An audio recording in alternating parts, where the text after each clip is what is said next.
So welcome everyone to this morning's Easter Bible study, and this morning we're going to go to a particular place with Jesus as he continues his journey towards the cross. This week I'm not going to be dealing with the Last Supper, because if you would like to follow the Last Supper, we did this as a youth message last Sunday, so please feel free to check out the video on YouTube about the Last Supper under Youth ARC message. Today instead I thought I would take you to the Garden of Gethsemane, and we're going to hang out there.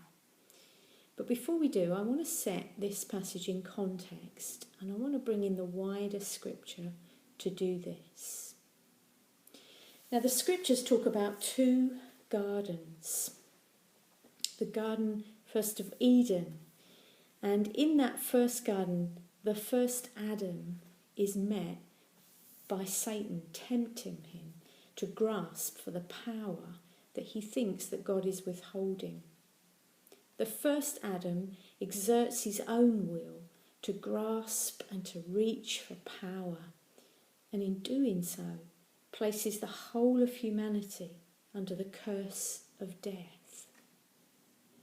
But the scriptures talk about a second garden. And in that second garden is a second Adam, Christ. And Christ is not found grasping and reaching, but instead he's found kneeling in surrender. He too has been tempted by Satan with power, kingdoms and dominions. But the second Adam, Jesus, sees through this and surrenders his will to the Father's will. And in doing so, begins the journey in which the whole of humanity can move from death to life.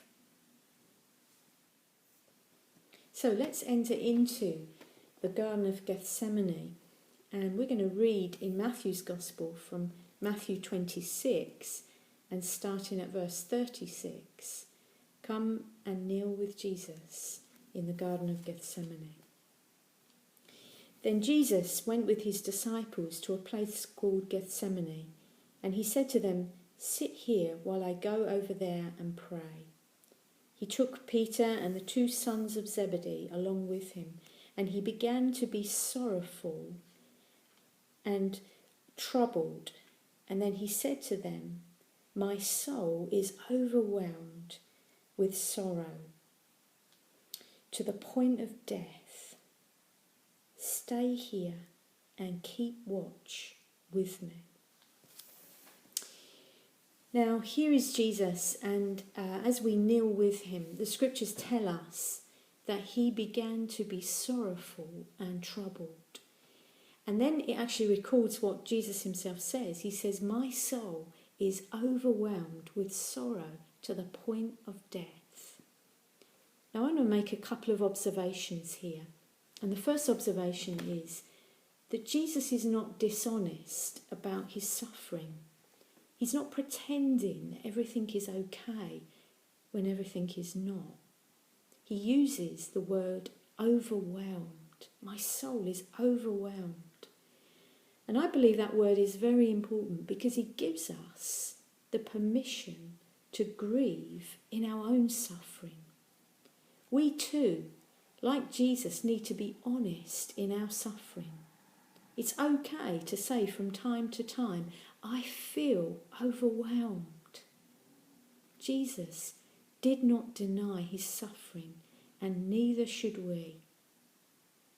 He goes on in that passage, and he says to his disciples, "Stay here and keep watch with me."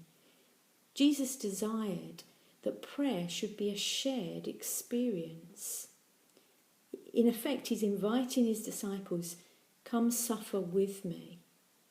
Kneel with me in my pain." How important is the presence of someone who suffers with us, who prays with us in our own pain.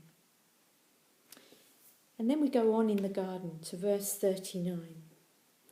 Going a little further, he fell with his face to the ground and prayed, "My Father, if it is possible, may this cup be taken from me, yet not as I will, but as you will." Then he returned to his disciples and found them sleeping. "Could you not keep watch with me for 1 hour?" he asked Peter.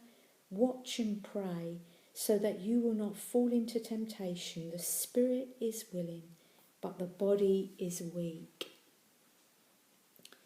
Now, one of the things I love about the Garden of Gethsemane is that Jesus is incredibly vulnerable in this garden. He's real with his Father. If I was to paraphrase what he said in that prayer, in effect, what he said to his Father, he said this: "If there's any way of getting me out of here, get me out of here quick." Now, how many of us look for the exit sign in our own suffering? And we shout at God, "Get me out of here." But Jesus' prayer doesn't finish there. And he goes on to say those key and important words, "Not my will, but your will be done." He surrenders in love to do his Father's will, and in doing so, he becomes the one who co-suffers with each of us in our pain and our suffering. I love this quote. Co-suffering means he wants to graft your pain to the resources of his divine love. And then verses 42. He went away a second time and prayed, "My Father, if it is possible for this cup to be taken away, unless I drink it, may your will be done." When he came back, he found them sleeping because their eyes were heavy. So he left them and went away once more and prayed the third time, saying the same thing. Then he returned to the disciples and said to them, "Are you still sleeping and resting? Look, the hour is here, and the Son of Man is betrayed into the hands of sinners. Rise, let us go. Here comes my betrayer." Now the garden reminds us that each of us may have been through our own Garden of Gethsemanes, or we're about to pass into them. Jesus shows us what is most important to do in a place of dark suffering. In prayer, he talks to his Father. He is showing us that we don't suffer alone, but we have one who we can reach out to, one who will never fall asleep when we most need him. The story goes on, and you can read it, on to the betrayal and the arrest. I want to encourage you, why don't you stay with Jesus? Keep watch and pray as you meditate on the events of Maundy Thursday.